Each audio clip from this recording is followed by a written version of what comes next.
Human rights கமிஷனுடைய vice chairman, அவருடைய secretary ஒரு Swiss lady, Switzerland பெண்ணு. பார்த்துட்டு நான் வந்துட்டேன்னு கார்டை கொடுத்தேன். Mister Vaiko, your name sounds like a western name. ஒரு மேலை நாட்டு பெயரை போல உச்சரிக்கிறது என்ன? நான் எங்கேயுமே பேசினா பதிலுக்கு ஏதாவது சொல்லாமல் இருக்க மாட்டேன். Sister, it is neither western நார் ஈஸ்டர்ன், இட் இஸ் யூனிவர்சல்.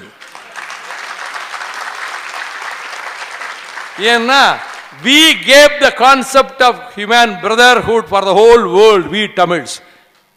அதனால நாங்கள் உலகத்துக்கே ஒன்றா இருக்கணும்னு சொன்னவங்க.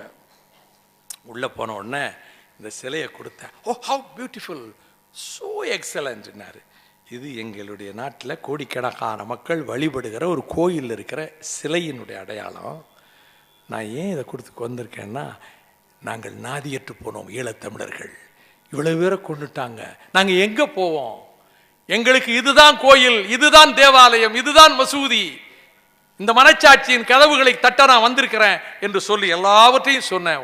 1 மணி நேரத்துக்கு மேலே பேசிட்டு நான் கேட்டேன், கொசாவாவிலே 80 முஸ்லீம் எலும்புக்கூடுகளை கண்டு வெளியே எடுக்க வைத்து அந்த கொடுமையை உலகத்தின் கவனத்துக்கு நீங்கள் தானே கொண்டு வந்தீர்கள்? அதற்கு friends of human research, eminent persons of research அப்படின்னு ஒரு டீமை அனுப்புனீங்கல்ல கொசாவாவுக்கு, அதே டீமை ஜாஃப்னாவுக்கு செம்மணிக்கு அனுப்புங்க. 450க்கு மேற்பட்டவர்கள் புதைக்கப்பட்டிருக்கிறாங்க. ஒரு சிங்கள சிப்பாயை கோர்ட்டில் சொல்லிட்டான். விலங்கு போட்ட நிலையில் கொல்லப்பட்டு புதைக்கப்பட்டிருக்கிறாங்க. பெண்கள், குழந்தைகள் இருக்கிறாங்க. இது எலும்பு கூடுகளை தோண்டி எடுக்க சொல்லுங்கள்.